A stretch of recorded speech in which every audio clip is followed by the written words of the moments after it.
Assalamu alaikum warahmatullahi wabarakatuhu. Dear viewers, my dear students, welcome to Shaheen Leaders Academy, Rawalpindi.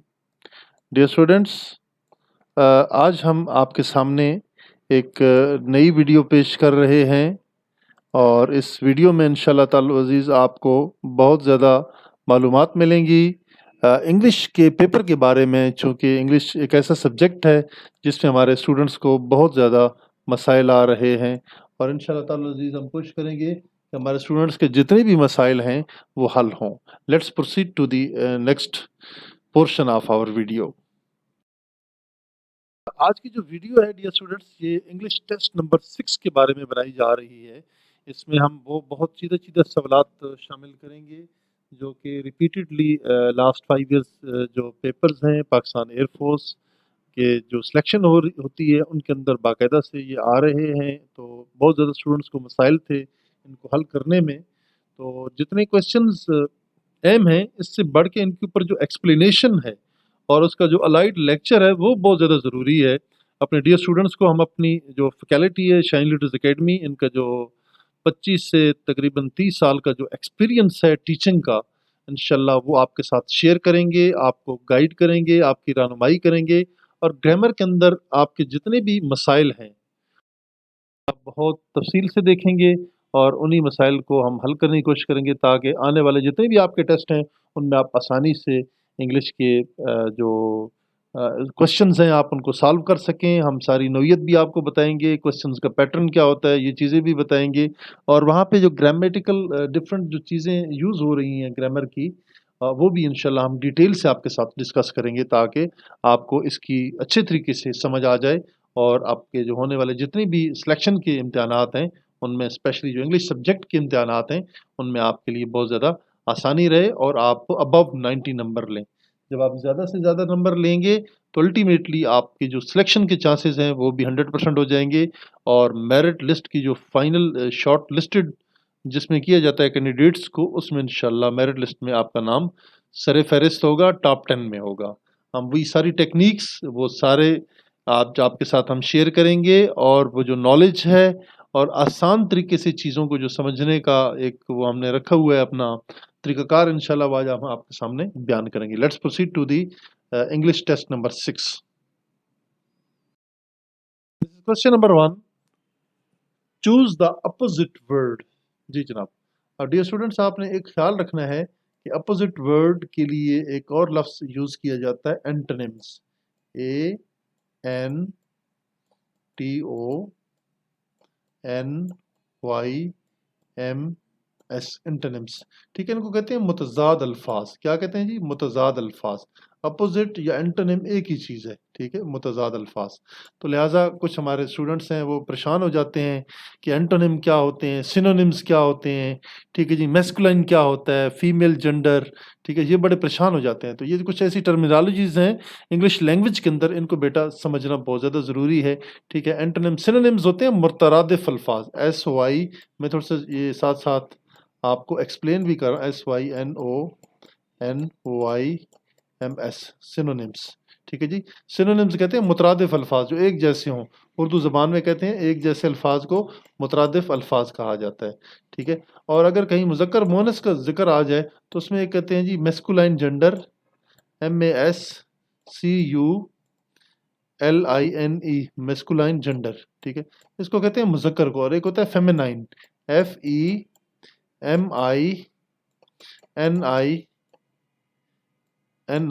Feminine. ये थोड़े से लिखने में मसला आ रहा है डियर स्टूडेंट्स, मैं आपको स्पेलिंग इनकी रीड आउट कर देता हूँ। ये मुज़क्कर के मानों में इस्तेमाल होता है और ये मुअन्नस के मानों में इस्तेमाल होता है। ये दोनों जेंडर्स हैं, ठीक है। एंटोनिम्स होते हैं मुतज़ाद अल्फाज। ये थोड़ी सी चीज़ें मैंने एक्सप्लेन कर दी हैं चूँकि हमारे स्टूडेंट्स जो होते हैं मैट्रिकुलेट, वो नो डाउट उन्होंने एग्ज़ाम से पहले सारी चीज़ें पढ़ी होती हैं, लेकिन जब वो स्टडी से आउट ऑफ टच हो जाते हैं तो उनको ये चीज़ें भूल जाती हैं। तो शाहीन लीडर्स एकेडमी अल्हम्दुलिल्लाह और इसकी फैकल्टी ये जो इल्म देने का एक ज़रिया है और इंशाल्लाह एक जो हमारे पास एक प्लेटफॉर्म मौजूद है, इंशाल्लाह इस प्लेटफॉर्म से हम अपनी मुल्क कौम के बच्चों को, शाहीनों को इंशाल्लाह इस रोशनी से मुनव्वर करते रहेंगे और अल्लाह पाक ये हमारे लिए भी कार सवाब बनाएगा। Let's proceed to the question number 1। Independent, independent, ठीक है जी। अब इंडिपेंडेंट क्या होता है जी? बिल्कुल अपने ऊपर इन्हिसार करने वाला। फलां कहते हैं जी फलां बंदा तो इंडिपेंडेंट है, उसे किसी की कोई ज़रूरत नहीं, वो बिल्कुल खुद इन्हिसार है, अपने ऊपर सारा ही उसका दारोमदार है और अपने ऊपर उसका इन्हिसार है, उसे किसी की ना हेल्प की ज़रूरत नहीं है, तो उसको कहा जाता है इंडिपेंडेंट। अगर एक लफ्ज़ देखा जाए, ये तो है एडजेक्टिव। वहाँ पे आपसे ये भी इंग्लिश के पेपर में बेटा पूछा जा सकता है, what is the grammatical position of independent. No doubt यहाँ पे क्वेश्चन कुछ और है, लेकिन थोड़ा सा आपके नॉलेज के लिए मैं ये एक्सप्लेन करना चाहता हूँ कि वहाँ पे अगर आपसे पूछा जाए जी इंडिपेंडेंट क्या है, तो इंडिपेंडेंट क्या है? एडजेक्टिव है। एडजेक्टिव क्या होता है जी? जो किसी भी इसमें सिफ्त की जो भी किसी इसम की अच्छाई या बुराई बयान करे, ठीक है। मेरिट्स या डीमेरिट्स के बारे में बताया किसी नाउन प्रोनाउन के बारे में, तो उसको हम कहते हैं एडजेक्टिव। एडजेक्टिव, ADJECTIV, यहाँ पे डी साइलेंट होगा, इसको आप पढ़ेंगे adjective. How you will pronounce it, it will be pronounced as adjective. Urdu जबान में इसको हम कहते हैं इसमें सिफ्त। तो वैसे तो अगर आपसे ये पूछा जाए, नीचे लिखा होगा कि इसकी ग्रामेटिकल पोजीशन क्या है, कहीं पे एडवर्ब लिखा होगा, कहीं पे एडजेक्टिव लिखा होगा, कहीं पे नाउन और प्रोनाउन लिखा होगा, तो आपने इसका जवाब यही देना है, इंडिपेंडेंट को आप कहना है एडजेक्टिव। अब हम देखते हैं क्वेश्चन कुछ और है, choose the opposite word of independent, ठीक है। खुद इन्हिसारी, अगर उर्दू जबान में देखा जाए तो ऐसा आदमी जो दूसरों पे इन्हिसार ना करता हो, ठीक है, उसको तो हम कहेंगे खुद इन्हिसार। अगर हम इसका मुतजाद देखें तो ठीक है, दूसरों पर इन्हिसार करने वाला, उसको हम कहेंगे जनाब डिपेंडेंट। ये क्या है? डिपेंडेंट। यानी कि देखें, बच्चे छोटे होते हैं और उनके पास सोर्स ऑफ इनकम नहीं होता, वो अभी लर्निंग और इस लर्निंग स्टेज में होते हैं, एजुकेशन स्टेज में होते हैं, तो उनको ज़ाहिर है वो अपने पेरेंट्स के ऊपर डिपेंडेंट हैं। उनके वालिदैन ने उनको खाना देना है, खुराक देनी है, एजुकेशन देनी है, ठीक है। जैसे वालिदैन बेचारे बुज़ुर्ग हो जाते हैं, बड़े हो जाते हैं, कमाने के काबिल नहीं रहते, तो वो फिर अपने बच्चों के ऊपर ही डिपेंडेंट हो जाते हैं। या घर का जो बड़ा कमाने वाला फ़र्द है या 1-2 हैं, ठीक है, उनके ऊपर पूरी फैमिली डिपेंडेंट हो जाती है, यानी उनके ऊपर दारो-मदार हो जाता है, इन्हिसार हो जाता है, ठीक है जी। तो लिहाज़ा इंडिपेंडेंट, डिपेंडेंट। बाकी अगर देखें ना डिपेंडेबल, डिपेंडेबल जो है ये भी बिल्कुल रॉन्ग है। यहाँ पे देखें ये ऑप्शन ये भी रॉन्ग है। क्लेवर कहते हैं होशियार, चालाक, चुस्त चालाक, बिल्कुल तेज तराज आदमी ना, उसको हम कहते हैं क्लेवर। तो हमारा जो दुरुस्त ऑप्शन है वो ऑप्शन नंबर सी है, क्वेश्चन नंबर 1 का। डियर स्टूडेंट्स, ये सिर्फ एक आपके सवाल का जवाब नहीं बताया गया, अगर आप देखें गौर से सुने तो बेटा आपको इसमें हम वो नॉलेज दे रहे हैं। हो सकता है आपने कभी ना पढ़ा हो और हो सकता है आपने पढ़ा भी हो और आपको भूल गया हो। तो शाइन लीडर्स एकेडमी एक ऐसा फोरम है जो कि आपको कंसेप्चुअल स्टडी देता है, ठीक है। इसकी फैकल्टी ने कभी खुद क्रैमिंग के ऊपर, रटलाइजेशन के ऊपर, जो रटे लगाते हैं ना लोग, वो हम बिल्कुल उसको अप्रिशिएट नहीं करते, हम डिस्करेज करते हैं। हम सिर्फ इस बात पे यकीन रखते हैं कि हमारे बच्चों के, हमारे स्टूडेंट्स के जो कंसेप्ट्स हैं वो क्लियर हों। जब वो कंसेप्चुअल उनकी स्टडी होगी तो इंशाल्लाह वो लाइफ टाइम जो है जो उनका एक एजुकेशन है वो उनके साथ रहेगी, उनके कंसेप्ट्स क्लियर होंगे, वो अल्हम्दुलिल्लाह उन्हें कभी किसी की सपोर्ट की, हेल्प की बिल्कुल भी ज़रूरत नहीं रहेगी। Let's proceed to the question number 2। जी डियर स्टूडेंट्स, यहाँ पे एक लफ्ज़ है इंटीरियर। इंटीरियर कहते हैं अंदरूनी, अंदर वाला सिस्टम, अंदरूनी। फॉर एग्जांपल, आप एक मकान के अंदर रहते हैं तो उसका जो अंदर वाला हिस्सा होगा, ठीक है, जहाँ पे आप बैठते हैं, लेटते हैं, सोते हैं, उसको हम कहते हैं इंटीरियर, ठीक है। और इसको उर्दू ज़बान में कहते हैं दाखला, दाखला भी कहते हैं, ठीक है। जिस तरह आपके होते हैं ना, आपके मुल्क का वजीर दाखला होता है, इंटीरियर मिनिस्टर, वजीर दाखला, ठीक है। अब हम देखें, एक होता है एक्सटीरियर, इसको हम कहते हैं बाहर वाला या बैरूनी, बाहर वाला। आप मकान का अंदर वाला हिस्सा तो हो गया इंटीरियर।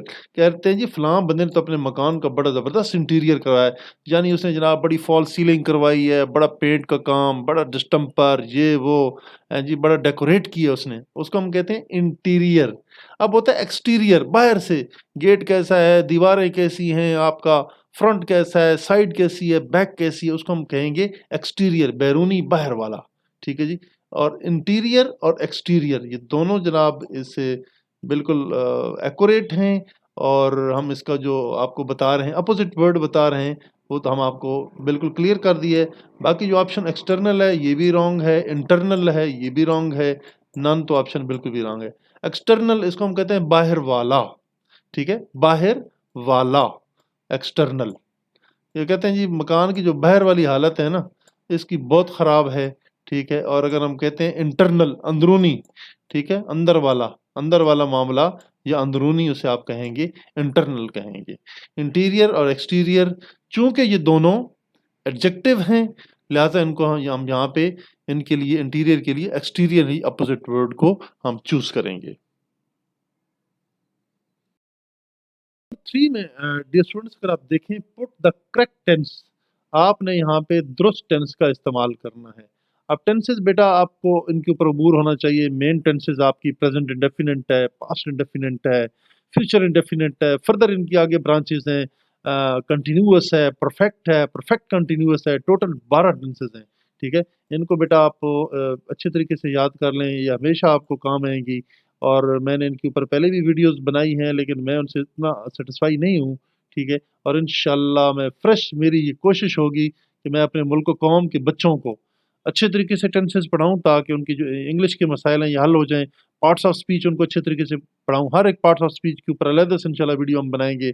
और इसके अलावा active voice, passive voice, direct indirect parts of speech हैं, स्टोरी राइटिंग है, ऐसे राइटिंग है, एप्लीकेशन राइटिंग है, ठीक है, स्पोकन है, मतलब बहुत ज़्यादा इसके अंदर जो चीज़ें सीखने वाली हैं। इंशाल्लाह बहुत जल्द हम ये वीडियो लेके आ रहे हैं जिसमें इंशाल्लाह हमारे बच्चों का बहुत फ़ायदा होगा। क्वेश्चन नंबर 3 की तरफ चलते हैं। दे हार्ड ऑल द ड्यूटी। ठीक है, अब देखिए जी यहाँ पे अगर देखें तो दे शेल वर्क पहला ऑप्शन है। They has been working hard all the day, कर रहे थे, वर्कड और वर्क। ठीक है, अब देखिए जी हार्ड ऑल द डे, उन्होंने सारा दिन जान तोड़ काम किया, हार्ड ऑल द डे, सारा दिन सख्त काम किया।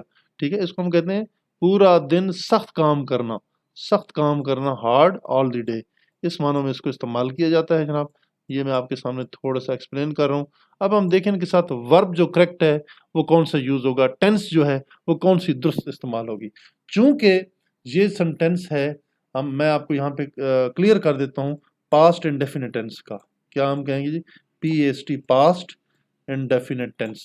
मैं यहाँ पे थोड़ा सा लिखने में मसाइल हैं बेटा, माइंड नहीं कीजिएगा। ठीक है, मैं मुख्तसर लिख दूंगा, और चूंकि माउस की मदद से लिखने के लिए थोड़े से मसाइल हैं तो इंशाल्लाह बाद में भी हम इस इशू को भी हम देखेंगे। क्वेश्चन नंबर 3 में देखें, दे shall work, this is they shall work, ये गलत है चूंकि यहाँ पे पास्ट की बात हो रही है, पास्ट इंडेफिनिट की बात हो रही है, तो लिहाजा हम वो नहीं लगाएंगे। ठीक है, दे हैज, दे के साथ तो जनाब अली हैज लग ही नहीं सकता। अगर ये होता ना प्रेजेंट परफेक्ट कंटिन्यूअस टेंस होती और दे हैव बीन वर्किंग होता, और उसके बाद यहाँ पे जो इसकी बाकी जो पार्ट था सेंटेंस का एज ए ऑब्जेक्ट, यहाँ पे point of time, period of time mention होता, तो फिर तो हम कहते जनाब ये वाला दुरुस्त ऑप्शन है। लेकिन यहाँ पे इस पोजीशन में ये ऑप्शन दुरुस्त नहीं है। आगे देखें जी, दे वर्क, वो काम करते हैं, हार्ड ऑल द डे, वो सारा दिन सख्त काम करते हैं, हार्ड ऑल द डे। ठीक है, अगर यहाँ पे इसको प्रेजेंट सेंस में रखते तो फिर आप किसी सूरत में ये वर्क लगा सकते थे, लेकिन चूंकि यहाँ पे वो चीज़ शो हो रही है यानी कि कोई काम माजी में मुकम्मल कर दिया गया है। ठीक है, तो उसके लिए आप क्या करेंगे जनाब, they worked hard all day. Option number C जो है दुरुस्त ऑप्शन है आपके इस क्वेश्चन नंबर 3 का। 4 की तरफ मूव करें। द बॉयज आर, अब देखें जी do, doing, both A and B और नन। अब देखें जनाब यहाँ पे कहते हैं जी या तो डू, दे आर डू, बिल्कुल जी दे आर डू तो हो ही नहीं सकता बेटा। अब देखें ये कंटिन्यूअस फॉर्म है, ये कौन सी कंटिन्यूअस फॉर्म में इस्तेमाल हो सकता है। ये सी वाला ऑप्शन भी रॉन्ग है और ये भी रॉन्ग है, और ये जो डूइंग वाला ऑप्शन है, they are doing, DOING, doing. ठीक है, मैं ये लिख देता हूँ, वो यानी कि the boys are doing their home task, बच्चे अपने घर का काम कर रहे हैं। प्रेजेंट कंटिन्यूअस टेंस है, प्रेजेंट कंटिन्यूअस टेंस की हमेशा ये निशानी होती है, सबसे पहले आप इसमें सब्जेक्ट इस्तेमाल करते हैं, ठीक है जी, फिर आप इसके अंदर हेल्पिंग वर्ब का इस्तेमाल करते हैं, एचवी में लिखूंगा इसको, एचवी के बाद जनाब first form of the verb, first form लिखो, एफ कहाँ गए, फर्स्ट फॉर्म बहुत ज़्यादा लिख रहा है जी, ऑफ द वर्ब, और उसके बाद जनाब आपका क्या आ जाएगा, ऑब्जेक्ट यहाँ पे इस्तेमाल होगा, तो इसको हम कहेंगे प्रेजेंट कंटिन्यूअस टेंस। जो दुरुस्त ऑप्शन है वो डूइंग है, the boys are doing their home task. Question number 5 में देखें, I have the two books, I have, I have reading, अगर ये ऑप्शन देखें तो बिल्कुल गलत है, I have been reading the two books, इस ऑप्शन को भी देखें, आई हैव बीन रीडिंग, ठीक है जी। अब यहाँ पे पॉइंट ऑफ टाइम नहीं है, किसी किस्म का ना कोई पॉइंट ऑफ टाइम बताया गया है, ना ही कोई पीरियड ऑफ टाइम बताया गया है, ठीक है जी, और ना ही ये कंटिन्यूअस फॉर्म बनेगी, ना इसमें पॉइंट ऑफ टाइम है, ना पीरियड ऑफ टाइम है, ठीक है। ये दोनों चीज़ें मैंने आपको बता दिया कि यहाँ पे किसी लिहाज से भी उनकी कोई इंडिकेशन नहीं है, कोई पॉइंट ऑफ टाइम नहीं है, कोई पीरियड ऑफ टाइम नहीं है, तो लिहाजा जो हैज़ बीन का इस्तेमाल है ना, I have been reading the books, तो फिर हम इसको नहीं लगा सकते। अब एक ही ऑप्शन रह गया है, आई हैव रीड, अगर कोई कहे ना रीड, तो माय डियर स्टूडेंट्स ये रीड जो है ना, इसके स्पेलिंग तो बिल्कुल एक जैसे हैं, बट इसका जो प्रोनाउंसिएशन है प्रेजेंट फॉर्म के लिए और है, पास्ट के लिए और है, और पार्टिसिपल के लिए भी और है, यानी कि पास्ट और पार्टिसिपल का एक है। मैं आपको पढ़ के इसकी 3 हालतें सुना देता हूं, रीड, रेड, रेड, यानी कि इसकी सेकंड फॉर्म का प्रोनाउंसिएशन और थर्ड फॉर्म का प्रोनाउंसिएशन और स्पेलिंग्स बिल्कुल एक हैं, और अगर देखा जाए तो इनकी जो फर्स्ट फॉर्म है, ठीक है, प्रेजेंट फॉर्म है, वो भी उसका जो प्रोनाउंसिएशन है वो सेकंड और थर्ड से डिफरेंट है। अगर फर्स्ट इस्तेमाल होगी तो हम इसको रीड पढ़ेंगे, अगर सेकंड इस्तेमाल होगी तो रेड पढ़ेंगे, या थर्ड इस्तेमाल होगी तो तब भी हम इसको रेड पढ़ेंगे। I have read the two books, ठीक है, आई हैव रेड, यहाँ पे आप थर्ड फॉर्म के तौर पे पढ़ेंगे इसको, जब आप इसको थर्ड फॉर्म के तौर पे पढ़ेंगे तो अल्टीमेटली ये आपकी प्रेजेंट परफेक्ट टेंस हुई, दी टू बुक्स, 2 किताबें मैं पढ़ चुका हूं। Option number C is the right answer to the question number 5. Put the correct sentence. Sorry, put the correct tense. फिर आपने दुरुस्त टेंस लगाना है। She is for London. She is leaving. She is being leaving. She is left. She is leave. हा हा हा, यहाँ पे देखें जी, इज के बाद जब भी बेटा इज एम आर का इस्तेमाल होगा, ठीक है, उसके बाद आप first form of the verb और प्लस आई एन जी का इस्तेमाल करेंगे। शी इज बीइंग लिविंग बिल्कुल गलत है, ये बिल्कुल भाई गोरे सुन लेंगे तो वो भी नाराज होंगे कि हमारी अंग्रेजी की टांगे क्यों तोड़ रहे हो आप भाई, आप सीधी सीधी अंग्रेजी बोलो ना। She is left for London, ये भी रॉन्ग है। शी इज लीव, ये भी रॉन्ग है। She is leaving for London, she is living for London. Dear students, this is the correct reply to the question number 6. तरफ proceed करते हैं। I had been since morning. Yes, अब आपने गौर से देखना है कौन सी टेंस है, I had been, और since morning सुबह से।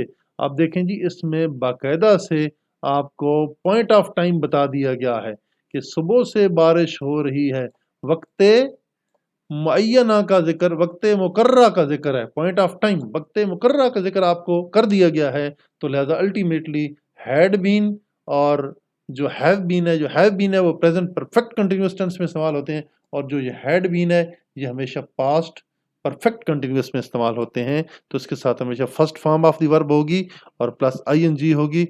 ऑप्शन नंबर डी जो है बिल्कुल दुरुस्त है, option number C wrong, B wrong, option number A wrong. जो दुरुस्त जवाब है वो है it had been raining since morning, सुबह से बारिश हो रही थी, सुबह से बारिश हो रही थी। डियर स्टूडेंट्स, मुझे उम्मीद है कि आपको इतनी ही आसान और सलीस अंदाज में समझ आ रही होगी। Let's proceed to the question number 8। अगर सही सीख के जाएंगे ना तो पाकिस्तान एयरफोर्स के जो इंग्लिश के टेस्ट हैं आपके लिए कोई प्रॉब्लम नहीं है। अगर आपको ग्रामर नहीं आती है तो वहाँ पे जनाब आपको ग्रामर की टेक्निकलिटीज़ में ऐसा आपको फंसा दिया जाएगा कि जनाब आप कंफ्यूज हो जाएंगे, परेशान हो जाएंगे, और आप अपना पेपर ठीक तरीके से नहीं कर पाएंगे। भले ये कमिश्नरिंग के एग्ज़ाम हो, पाकिस्तान आर्मी, एयरफोर्स, नेवी या ये एयरमैन के लिए, सेलर्स के लिए या मैरीन्स के लिए हो, या आप सिविलियन स्टाफ में जाना चाह रहे हो, तो बेसिक ग्रामर का दुरुस्त होना बहुत ज़्यादा ज़रूरी है। और मुझे उम्मीद है इंशाल्लाह इस वीडियो को सुनने के बाद, जिस तरह ये छोटे-छोटे क्वेश्चन हैं, हम इनके ऊपर जब चीज़ें डिस्कस करते हैं तो बहुत ज़्यादा चीज़ें आपको समझ आती हैं। अब क्वेश्चन नंबर 8 की तरफ हम चलते हैं जी। He has his work after dinner. वो खाने के बाद अपना काम क्या करेगा? ही डू, बिल्कुल रॉन्ग है। ही विल डू, ठीक है जी। वो अपना काम he will do his work after dinner. अगर हम ये फिक्र कहें ना कि वो खाने के बाद अपना काम करेगा, खाने के बाद अपना, यहाँ से थोड़ा सा लिखने में मसाइल आ रहे हैं, अपना लिखो, अपना काम करेगा। ये हम अगर सेंटेंस बनाते हैं, he will do his work after dinner, ठीक है जी। अब ही के साथ हमेशा आप विल का इस्तेमाल कर सकते हैं, शेल का इस्तेमाल आप नहीं कर सकते हैं, ठीक है जी। He is doing his work after dinner, ये अगर फिक्रा ये होता प्रेजेंट कंटिन्यूअस टेंस का, तो तब भी दुरुस्त था, आप इसके साथ इज डूइंग का इस्तेमाल कर सकते। ही is doing his work after dinner, वो डिनर के बाद अपना काम कर रहा है, ठीक है। कंटिन्यूअस फॉर्म में है, और जब आपकी एक्टिविटी जारी हो तो आप इसको इस तरीके से भी कह सकते हैं। लेकिन यहाँ पे हम थोड़ा सा गौर करेंगे, हम इसको कंटिन्यूअस फॉर्म में नहीं करेंगे, ठीक है। हम इसको नॉर्मली प्रेजेंट जो फ्यूचर इंडेफिनिट है उसके अंदर हम रखेंगे। He will do his work after dinner, वो खाने के बाद अपना काम करेगा। 9 पे आ जाएं, पुट द करेक्ट प्रपोजिशन। इसमें जनाब आपने हुरूफ जार का इस्तेमाल करना है प्रपोजिशन का। I agree to, I agree to बिल्कुल रॉन्ग है, एग्री फ्रॉम भी रॉन्ग है, और एग्री बाई भी रॉन्ग है। जो दुरुस्त जवाब है एग्री विद है। 10 की तरफ स्टूडेंट्स देखें, he does not care, he does not care me, he does not care, care by wrong है, केयर ऑफ रॉन्ग है, केयर फ्रॉम ये भी रॉन्ग है, और केयर फॉर इसके साथ होगा कि उसे मेरी कोई परवाह नहीं। He does not care for me, वो मेरे लिए कोई एहतियात नहीं करता, मेरा कोई ख्याल नहीं करता, मेरे साथ कोई भी वो एहतियात नहीं करता। दैट्स वाई हम इसको कहेंगे केयर फॉर। जो दुरुस्त जवाब है ऑप्शन नंबर ए है, क्वेश्चन नंबर 10 का। है द चेयर इज मेड, देखें जी आप यहाँ पे देखें, made upon, made of, made from, ठीक है जी, मेड ऑन। ये कुर्सी लकड़ी की बनी हुई है, ये कुर्सी लकड़ी की बनी हुई है। अब की के मानों में आप इस्तेमाल करने जी। मेड अपॉन भी रॉन्ग है, मेड फ्रॉम भी रॉन्ग है, मेड ऑन भी रॉन्ग है, और मेड ऑफ, ठीक है। Made of, this chair is made of plastic, this chair is made of would, this chair is made of slab. इस तरह के आप इसमें जो प्रपोजिशन है ऑफ का इस्तेमाल इस तरीके से करेंगे आप। डोंट लाफ एनीबॉडी, आप किसी के ऊपर मत हंसें। आप डू नॉट लाफ ऑन, बिल्कुल रॉन्ग है। डू नॉट लाफ अपॉन, ये भी रॉन्ग है। डू नॉट लाफ ओवर, ये भी रॉन्ग है। Do not laugh at, do not laugh at your fellows, do not laugh at your brothers, do not laugh at beggars, do not laugh at poor. तो dear students, जो eight का इस्तेमाल है वो मैंने आपको बड़ा तफसील से बता दी है इस क्वेश्चन नंबर 12 के अंदर। हमारा जो दुरुस्त जवाब है ऑप्शन नंबर सी है, क्वेश्चन नंबर 12 का। की तरफ चलते हैं, put the correct preposition. The train arrived the station, train station पर पहुंची, ठीक है जी। यहाँ पे आप ऑन का भी नहीं करेंगे इस्तेमाल, यहाँ पे फॉर का भी इस्तेमाल नहीं करेंगे, और ऑफ का भी नहीं इस्तेमाल। ट्रेन स्टेशन पर पहुंची, एट द स्टेशन, यहाँ पे आप लफ्ज इस्तेमाल करेंगे एट द स्टेशन। 14 पे आप देखें, she put the correct preposition. She assured me, उसने मुझे, शी एश्योर्ड मी, उसने मुझे अपनी मदद का यकीन दिलाया, ठीक है जी। बाई भी नहीं आएगा, ऑन भी नहीं आएगा, और बाई भी नहीं आएगा। एश्योर्ड फॉर हर हेल्प, ठीक है जी। अगर ये देखें तो ये भी आप रॉन्ग करेंगे। जो दुरुस्त ऑप्शन है एश्योर ऑफ होता है हमेशा। एश्योर के साथ आप ऑफ का इस्तेमाल करेंगे। ऑप्शन नंबर बी है, क्वेश्चन नंबर 14 का। डियर व्यूअर्स, अभी हम ये पढ़ने लगे हैं कि she was engaged a rich man. उसकी मंगनी एक अमीर आदमी के साथ हुई थी। She was engage to a rich man, wrong. She was engage in a rich man, wrong. She was engage for a rich man, wrong. And she was engage with a rich man. Correct answer है आपके इस question number 15 का। Question number 16 की तरफ चलें तो put the correct preposition हुई आपने। सुमेरा फेल्ड, सुमेरा फेल हो गई थी या फेल हो गई मैथमेटिक्स। सुमेरा फेल्ड, कहाँ जी? Failed for mathematics, no. Failed at mathematics, no. Failed on mathematics, no. Failed in mathematics, वो मैथमेटिक्स में फेल हुई, तो में का जो लफ्ज है वो इंग्लिश में रिप्लेस होगा इन के साथ, न कि ऑप्शन नंबर बी, सी और डी के साथ। जो दुरुस्त ऑप्शन है ऑप्शन नंबर ए है। की तरफ प्रोसीड करते हैं। ही लिव्स, वो अमेरिका में रहता है, वो अमेरिका में रहता है। ठीक है, अब में का लफ्ज आप कहां से करेंगी? He lives with America, wrong. He lives at America, wrong. He lives on America, wrong. He lives in America. ठीक है, जब इन का लफ्ज है तो ये में को रिप्लेस करेगा, और ये दुरुस्त जवाब है आपके क्वेश्चन नंबर 17 का। Come my house, come to, come in, come in my house, come in my house. किसी हद तक आप कह सकते हैं कि मेरे घर में अंदर आ जाइए, लेकिन यहाँ पे दुरुस्त जवाब नहीं है। कम एट माई हाउस, मेरे घर पे आप आ जाएं। ठीक है, कम फॉर माई हाउस, इसको भी आप नहीं लगा सकते। कम टू माई हाउस, आप मेरे घर की तरफ आए, आप मेरे घर की तरफ आए।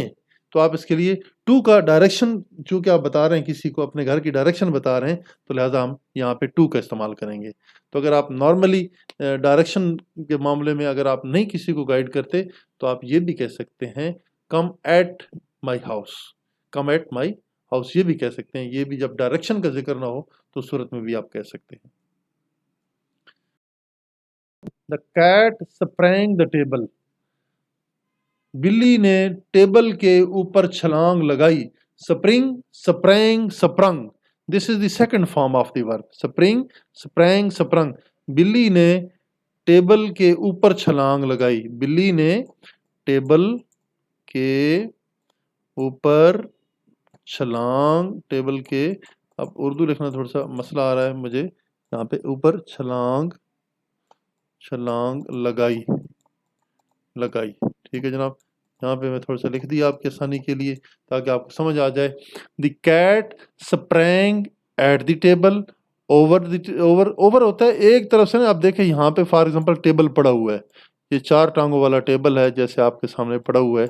हम एक टेबल की यहाँ पे एक बना लेते हैं, थोड़ी सी एक तस्वीर बना लेते हैं आपके सामने, एक टेबल बना लेते हैं। अब बिल्ली जी आती हैं जनाब, तो स्प्रैंग करती हैं, यहाँ पे बैठी होती हैं नीचे। ठीक है, नीचे से बैठ के जनाब यहाँ से ये जंप लगाती हैं और सीधा टेबल के ऊपर आ जाती हैं। ठीक है, तो फिर तो एक बात दुरुस्त है, अगर बिल्ली बहुत ज़्यादा होशियारी करती है, यहाँ से जंप लेगी तो यहाँ नीचे आ जाती है। ठीक है, ये तो बिल्कुल ओवर हो जाता है। लेकिन यहाँ पे स्प्रिंग एट का इस्तेमाल करेंगे, नीचे से जंप लगा के बिल्ली टेबल के ऊपर आ जाती है, तो आप स्प्रिंग एट का इस्तेमाल करेंगे। तो दुरुस्त ऑप्शन जो है ऑप्शन नंबर ए हमारे क्वेश्चन नंबर 19 का। अब यहाँ पे देखें, यहाँ पे टाइमिंग का इस्तेमाल हो। आई स्लेप्ट इन, मैं 8 बजे सोया। आई स्लेप्ट फॉर, ये भी, स्लेप्ट फ्रॉम ये भी रॉन्ग है। I slept at 8 o'clock, मैं 8 बजे सोया। एट 8 ओ क्लॉक, 8 बजे सोया। वन है, he ran the end of street. He ran from, वो गली के आखिरी किनारे तक भागा।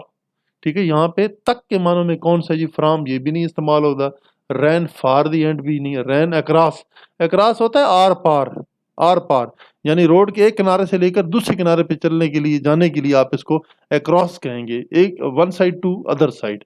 लेकिन बिल्कुल एक कोने तक जाना, आखिरी कोने तक, आखिरी सिरे तक जाना। ठीक है, तो यहाँ पे आप लफ्ज इस्तेमाल करेंगे, टू का इस्तेमाल करेंगे। ऑप्शन नंबर डी इसका दुरुस्त जवाब है। 22 है, much justice and mercy did he show for all, from all, by all and to all. ठीक है, उसने तमाम लोगों को अपना एक इंसाफ और रहम दिखाया। ठीक है जी। Much justice and mercy did he show to all, उसने तमाम लोगों को अपना इंसाफ और रहम दिखाया। आज का ये लेसन आज ख़त्म हुआ। इंशाल्लाह हम कल एक नई वीडियो के साथ आपके साथ आएंगे, और आपके जो इम्तिहानात चल रहे हैं या मज़ीद जिन बच्चों के इम्तिहानात आने वाले हैं वो इन वीडियोस को ज़रूर देखें। हमारे चैनल को नया विज़िट करने वाले जो लोग हैं, जितने भी हमारे व्यूअर्स हैं, हमारे लिए बहुत रिस्पेक्टेबल हैं, और हमें ये उनका मफाद अज़ीज़ है कि वो हमसे एजुकेशन हासिल करें, इल्म हासिल करें इसी चैनल से, और कामयाबियों के सफ़र तय करते रहें, चूँकि आप लोग बनने जा रहे हैं पाकिस्तान की मायनाज़ अफ़वाज का हिस्सा। तो इसी अल्फाज के साथ मैं इजाज़त चाहता हूँ। पाकिस्तान डिफेंस फोर्सेस ज़िंदाबाद, पाकिस्तान पाइंदाबाद।